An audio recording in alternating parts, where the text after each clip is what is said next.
Welcome to Ales and Scales Player Focus. We'll be focusing on my character. My name is Dylan, and my character is Kerillian.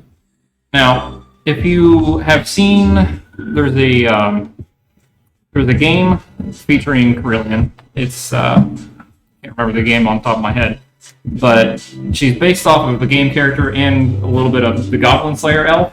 So it's a little bit of a combination and kind of my own focus on, or my own twist on that too. So her appearance is your typical high elf, where long hair, pale, slender. And the only difference between that, or the only difference between her and a normal high elf, is her right arm up to, or from her elbow down, is gone. And the reason for that is because when she was training to become a scout for her small village, she disarmed a trap incorrectly.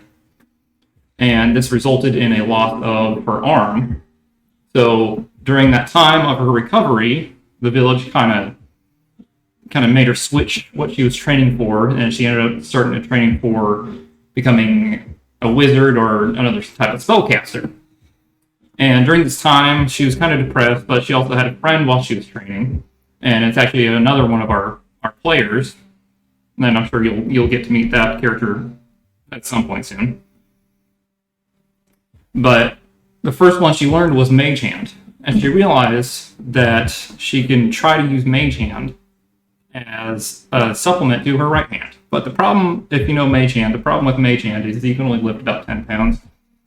So the DM allowed me to kind of say she trained relentlessly, basically, with Mage Hand to be able to use it as a normal right hand, because if you're familiar with bows, they have a really strong pull.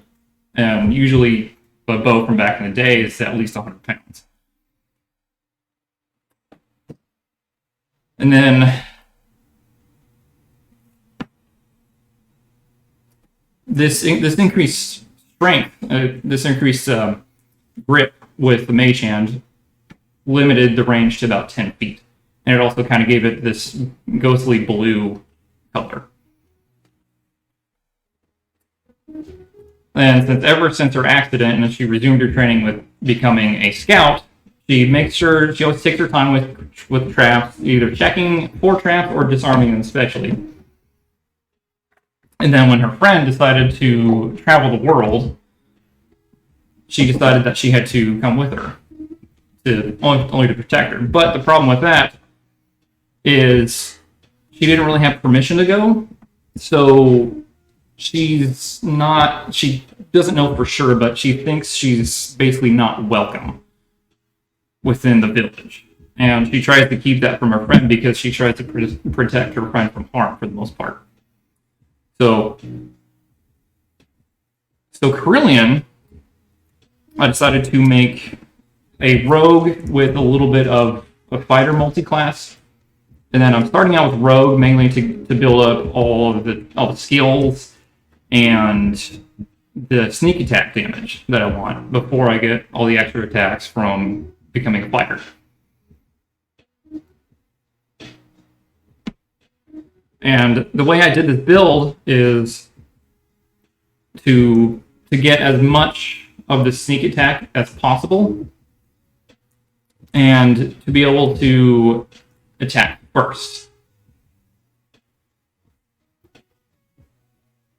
So the way I get the sneak attack pretty much all the time, because I've done this build before, and basically every single attack I made had sneak attack no matter what. And there's a few different ways you can do it, but one of the ways you got to make sure is you have to get the rogue to level 3 and use steady aim when you don't have an ally next to the enemy.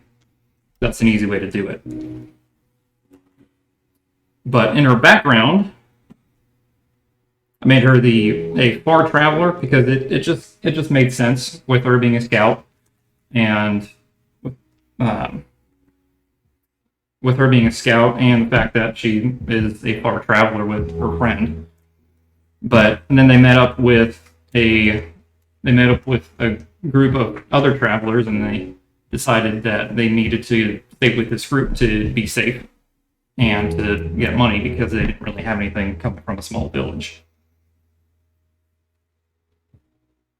And